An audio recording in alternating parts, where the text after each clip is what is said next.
দীর্ঘ কয়েক বছর পর দেশের রাজনীতিতে ফিরেছেন সাবেক সংসদ সদস্য বিএনপি কেন্দ্রীয় ভাইস চেয়ারম্যান আলহাজ গিয়াস উদ্দিন কাদের চৌধুরী, বাবা ফজলুল কাদের চৌধুরী, মা সৈয়দা সেলিমা কাদের ও ভাই বিএনপির প্রভাবশালী নেতা সালাউদ্দিন কাদের চৌধুরীর কবর জিয়ারতের মধ্য দিয়ে রাজনীতির মাঠে নেমেছেন সাবেক সংসদ সদস্য বিএনপি কেন্দ্রীয় ভাইস চেয়ারম্যান আলহাজ গিয়াস উদ্দিন কাদের চৌধুরী। শনিবার 10 আগস্ট সকালে শাহ আমানত আন্তর্জাতিক বিমানবন্দরের একটি ফ্লাইটে দেশে ফিরেন তিনি। গিয়াস উদ্দিন কাদের চৌধুরীর রাউজান আসার খবরে উপজেলার 14টি ইউনিয়ন ও পৌরসভার 9টি ওয়ার্ডের জনসাধারণ গহিরায় গিয়ে জড়ো হন।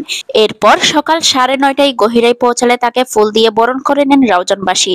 লোকে লোকারণ্য হয়ে গহিরাস্ত তার গ্রামের বাড়ি। ফুলেল শুভেচ্ছা আর ভালোবাসায় সিক্ত হন সাবেক এই সংসদ সদস্য।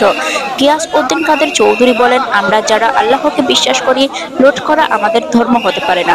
মা বোনের ইজ্জত রক্ষা করা, মানুষের সম্পদ রক্ষা করা এবং সংখ্যালঘুকে রক্ষা করা আমাদের নৈতিক দায়িত্ব।